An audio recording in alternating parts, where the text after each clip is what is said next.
Assalamualaikum warahmatullahi wabarakatuh. Bismillahirrahmanirrahim. Alhamdulillahirabbil alamin. Wassalatu wassalamu ala asyrafil anbiya'i wal mursalin wa ala alihi wa ashabihi wa man tabi'ahu bi ihsanin ila yaumiddin amma ba'du. Allahumma inna nas'aluka ilman nafi'an wa rizqan thayyiban wa amalan mutaqabbalan.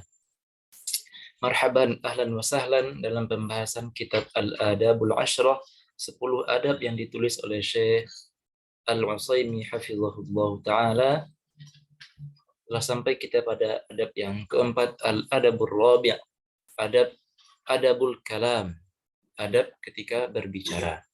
Disebutkan oleh sang penulis hafizahullah ta'ala, beliau mengatakan, takallam bi thayyibil qawli fi khairin wakhfid sawtaka mutamahhilan fi hadithika wa ansit liman kallamaka muqbilan alayhi wa la tuqati'hu wa la tataqaddam baina yaday al-akbar bil kalam. Zakara rahimahullahu ta'ala, disebutkan oleh sang penulis hafizahullah ta'ala sekitar 7 poin penting dalam adab berbicara. Pertama, beliau mengatakan takallam bi thayyibil qawli fi khairin. Berkatalah dengan perkataan yang baik dalam perkara-perkara kebaikan. Berkatalah dengan perkataan yang baik dalam kebaikan. Perkataan yang baik merupakan perkataan yang lepas, yang kosong, yang tidak ada kata-kata kotor padanya. Kebaikan merupakan suatu hal-hal yang dicintai dalam agama kita. Maka seorang hamba diperintahkan untuk memakai 2 hal ketika berbicara. Apa itu? Pertama, ini berdasarkan hadis Rasulullah Sallallahu Alaihi Wasallam. Man kana yu'minu billahi wal yawmil akhir falyaqul khairan aw liyasmut. Barang siapa yang beriman kepada Allah Subhanahu wa taala dan hari akhir, maka hendaklah dia mengatakan perkataan yang baik atau diam. Hadis riwayat Bukhari dan Muslim. Jadi kita diperintahkan pertama untuk mengatakan hal-hal yang baik saja. Atau kalau kita belum bisa mengatakan hal yang baik, maka hendaklah kita menjaga lisan, menjaga lidah. Bagaimana? Dengan tidak berbicara satu kata pun atau diam. Falyakul khairan aw liyasmut. Hendaklah dia mengatakan kebaikan atau diam. Yang kedua, wakhfid sautaka. Rendahkan suaramu ketika berbicara. Merendahkan suara berarti memelankannya, tidak mengangkat suara. Maka jika kita berbicara dengan seseorang, maka pakailah suara yang pelan dan tidak mengangkatnya. Ini kalau kita berbicara dekat-dekat seperti ini. Adapun kalau perlu mengangkat suara, tentunya dengan kondisi yang memaksa seperti itu, maka kita angkat kalau perlu. Tapi kalau tidak perlu diangkat suaranya, maka cukup dengan direndahkan dan tidak diangkat suaranya. Allahu a'lam. Yang ketiga, mutamahhilan fi haditsika. Berbicaralah pelan-pelan. Kita dianjurkan berbicara pelan-pelan. Tidak tergesa-gesa. Tidak tergesa-gesa dan berbicara dengan tenang. Karena Rasulullah Shallallahu Alaihi Wasallam, beliau kalau berbicara itu bicaranya tenang. Setiap katanya mudah diserap. Ini menunjukkan normal dan stabilnya jiwa beliau. Maka kita kalau berbicara pelan-pelan, apa tujuannya? Agar kita berhati-hati dalam setiap kata yang kita ucapkan. Dan juga pembicaraan kita mudah dipahami. Jadi ada 2 manfaat kalau kita berbicara pelan-pelan. Pertama, kita berhati-hati sehingga kita tidak mengeluarkan kata-kata kecuali kata-kata itu telah kita timbang, telah kita pikir-pikirkan. Yang kedua, faidahnya adalah agar lawan bicara kita mudah memahami apa yang kita bicarakan. Yang keempat, ansit liman kallamaka. Simaklah baik-baik orang yang berbicara denganmu. Menyimak ini lebih dari sekadar mendengarkan. Allah Subhanahu wa taala berfirman dalam surah Al-A'raf ayat 204, "Wa idza quri'al Qur'anu fastami'u lahu wa ansitu la'allakum turhamun." Jika dibacakan Al-Qur'an, maka dengarkanlah baik-baik dan perhatikan dengan tenang.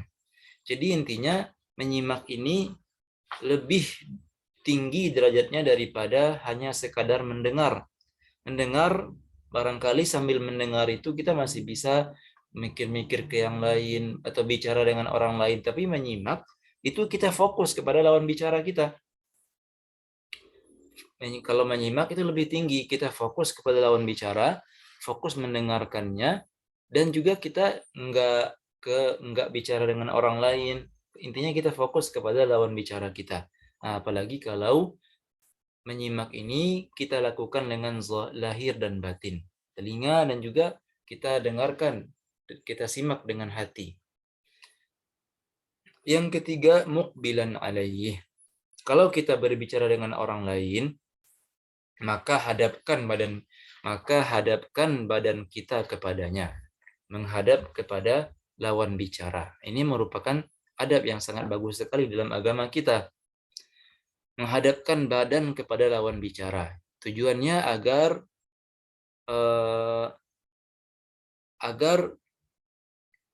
kita menghargai perasaan lawan bicara, dan juga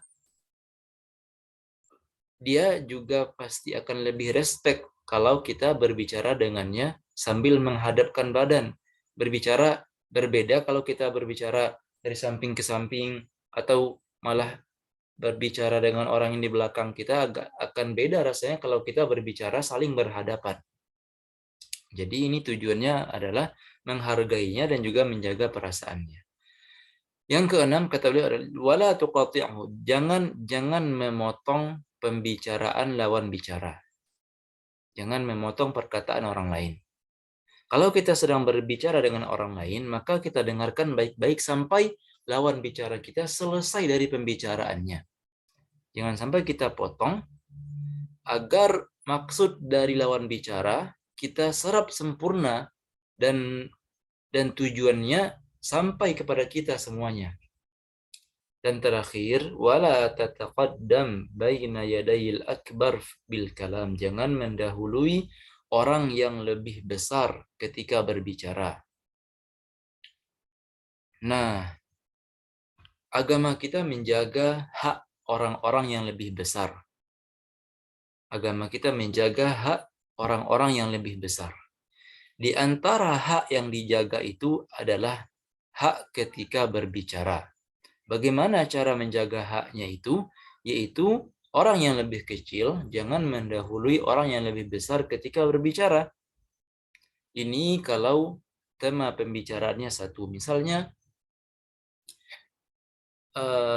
sebelumnya kita akan menjelaskan kategori besar atau kategori yang lebih tinggi itu seperti apa. Ada dua kategori. Besar dalam segi apa? Baik besar dalam segi jabatan, seperti kepemimpinan, bos, dan semacamnya, atau juga dalam hal keilmuan. Jadi bisa jadi orang lain lebih besar daripada kita karena dia merupakan pemimpin atau ketua misalnya, atau karena ilmunya lebih banyak, maka ini dia lebih besar daripada kita. Atau yang kedua kategorinya adalah lebih besar dari segi umur. Maka kalau ada satu tema, kita berdua lagi duduk misalnya dengan orang yang lebih besar daripada kita, kemudian tiba-tiba ada orang yang bertanya mengenai suatu hal, orang yang lebih besar ini sebenarnya lebih berhak untuk berbicara terlebih dahulu daripada orang yang lebih kecil.